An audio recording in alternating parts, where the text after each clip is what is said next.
ಪಶ್ಚಿಮ ಬಂಗಾಳದ ಹೌರಾ ಪ್ರದೇಶದಲ್ಲಿ ಬಿಜೆಪಿ ನಾಯಕ ಸುವೇಂದು ಅಧಿಕಾರಿ ರ್ಯಾಲಿ ನಡೆಸ್ತಾ ಇದ್ರು. ತನ್ನ ಎಂದಿನ ಗತ್ತು ಗೈರತ್ತುಗಳ ಹಾವಭಾವದಲ್ಲಿ ಅವರು ಜೈ ಶ್ರೀರಾಮ್ ಎಂದು ಕೂಗುವಂತೆ ಜನರಿಗೆ ಕರೆ ನೀಡಿದರು. ಅಲ್ಲಿ ಸೇರಿರುವವರೆಲ್ಲ ತನ್ನ ಬೆಂಬಲಿಗರೇ ಎಂದು ಅವರು ಭಾವಿಸಿದ್ದರು. ಆದರೆ ಆ ಬಳಿಕ ನಡೆದದ್ದೇ ಬೇರೆ.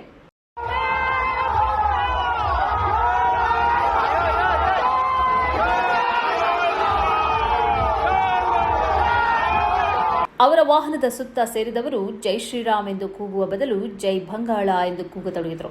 ಇದನ್ನ ಕೇಳಿದಂತೆಯೇ ಸುವೇಂದು ಅಧಿಕಾರಿ ಬಿಪಿ ಏರಿಸಿಕೊಂಡ್ರು. ಅವರಿಗೆ ಅಸಾಧ್ಯ ಸಿಟ್ಟು ಬಂತು. ಜೈ ಬಂಗಾಳ ಎಂದು ಕೂಗುವುದರ ವಿರುದ್ಧ ಏರಿ ಹೋಗುವಂತೆ ವರ್ತನೆ ಮಾಡಿದ್ರು. ಆದರೆ ಜನರು ಕ್ಯಾರೆ ಮಾಡಲಿಲ್ಲ. ಕೊನೆಗೆ ತಾನೇ ಜೈ ಶ್ರೀರಾಮ್ ಎಂದು ಮೈಕಲ್ಲಿ ಘೋಷಿಸತೊಡಗಿದ್ರು. ಜನರು ಪ್ರತಿಯಾಗಿ ಜೈ ಬಂಗಾಳ ಎಂದು ಕೂಗತೊಡಗಿದ್ರು.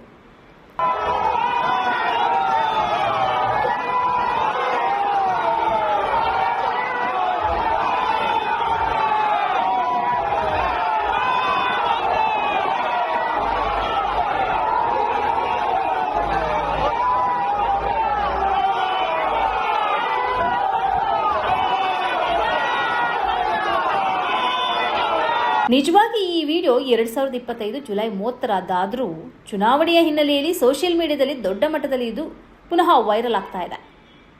ಹೂಗ್ಲಿ ಜಿಲ್ಲೆಯ ಆರಾಮ್ಬಾಗ್ ಪ್ರದೇಶದಲ್ಲಿ ಇದು ನಡೆದಿದೆ.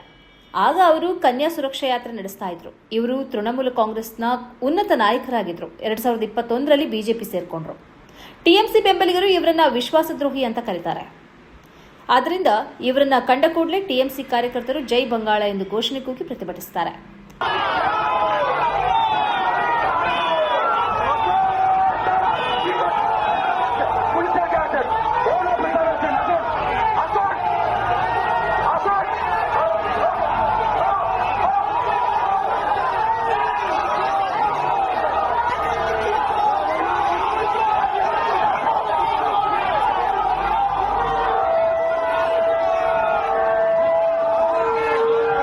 ಈ ಘಟನೆ ಕೂಡ ಆ ಹಿನ್ನೆಲೆಯಲ್ಲಿಯೇ ನಡೆದಿದೆ.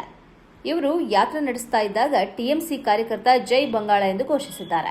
ಇದನ್ನೇ ಕೇಳಿ ಸುವೇಂದು ಅಧಿಕಾರಿ ಕೋಪಗೊಂಡಿದ್ದಾರೆ.